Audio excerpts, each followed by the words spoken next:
aujourd'hui. Si j'ai David Douillet la semaine prochaine, j'ai le tiercé dans l'ordre.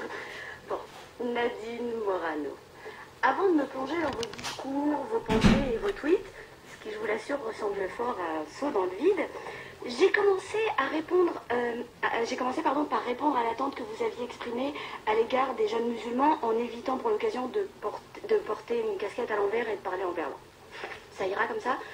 C'est exactement ce dont je voulais parler quand vous m'avez interpellé sur le débat d'identité nationale. On prend une phrase, on la sort du contexte, alors qu'il y a eu 1h30 de débat. Heureusement que j'ai fait filmer cette séquence, parce que franchement, voilà. Je vais continuer.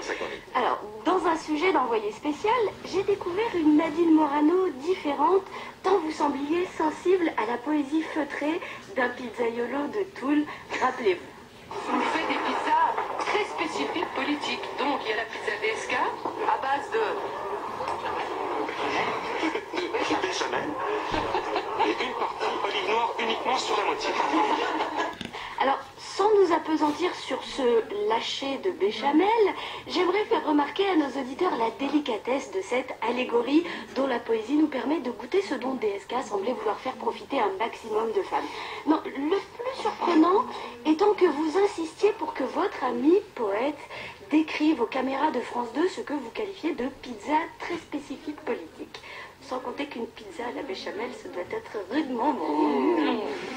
Mais laissons là la poésie culinaire pour découvrir ce qui constitue la source de votre engagement politique, à savoir la défense de Nicolas Sarkozy, même lorsque celui-ci se balade un Karcher à la main. Il dit qu'il va nettoyer la cité au Karcher pour la rendre propre. Et on sait très bien ce que ça veut dire le mot Karcher. Vous voulez qu'ils disent quoi? Je vais prendre la pelle et la balayette et puis je vais nettoyer un petit peu? Non. Il y a des situations où il faut des mesures radicales.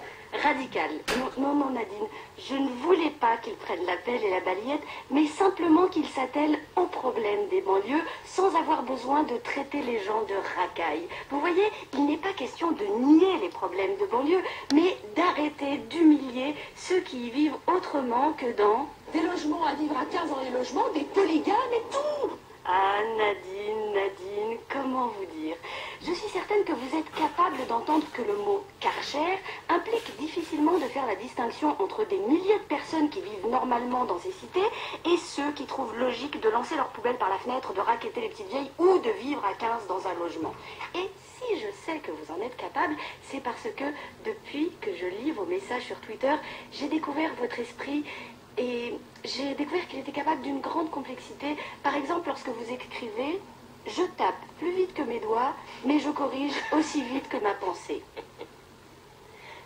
On voit tout de suite que vous avez au moins autant de capacité d'abstraction qu'un Jean-Claude Van Damme.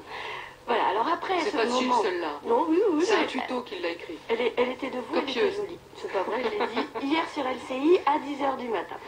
Après ce moment passé à découvrir la complexité de votre personnalité, je me suis replongée dans l'ouvrage de Guy Carlier intitulé Nadine Morano, une chanson populaire.